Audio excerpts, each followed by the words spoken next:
after outclassing the Indian cricket team 3-0, it was expected that New Zealand would go on to continue their winning momentum against England. But then they could not really put up with their best efforts, and that's where England outclassed them in the opening test of the 3-match series at the Hagley Oval, Christchurch.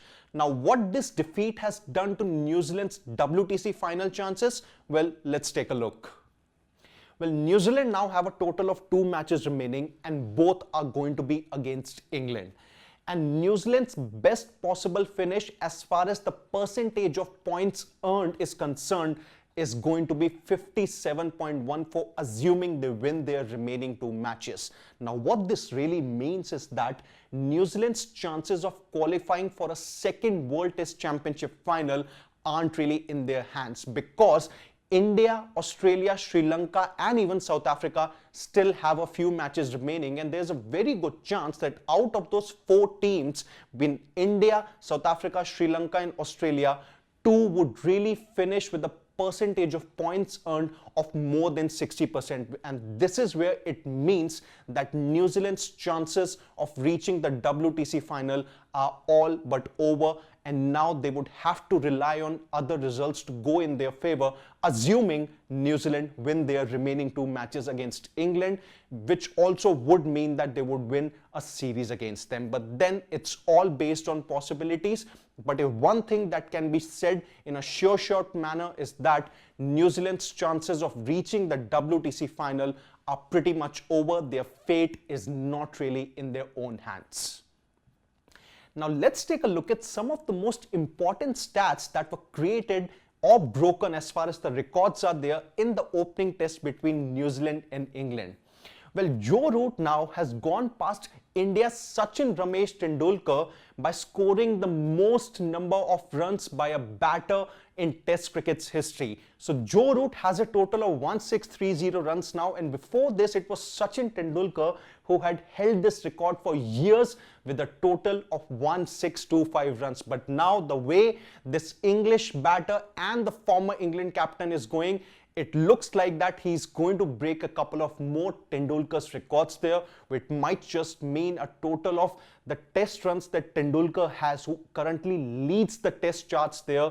There's a good chance that Root might go on to surpass him, and that's not the only record that he's probably broken. There are going to be more in the near future.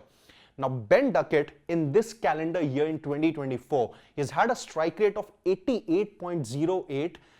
With a minimum of 1042 runs. And why there's a star mark here? Because England are set to play a couple of more matches against New Zealand here. It's a 3-match series. So Ben Duckett now has the second highest strike rate by a batter in a calendar year with the minimum of 1000 runs, and there is only one batter who's actually above him in the list, and that is India's Virender Sehwag, who had a strike rate of about 90.8, which is approximately 91, with a total of about 1400 runs in the 2010 calendar year in Test cricket.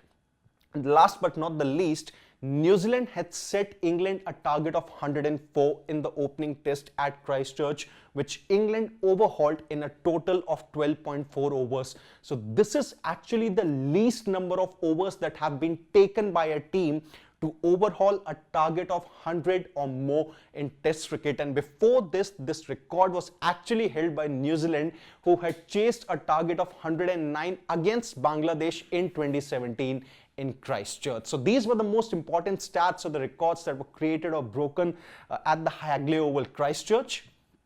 And now, if we look at New Zealand's WTC final chances, we all know they are pretty much over.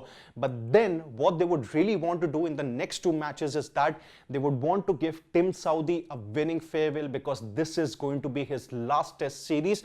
And as far as England are concerned, well, the captain has pretty much made it clear that they don't really like the WTC format. They can't really understand it, but then they would want to make sure that they end this test cycle with another couple of wins.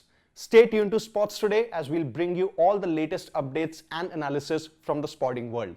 Until then, on behalf of my producer Pawan, it's Siddharth Gulati saying goodbye.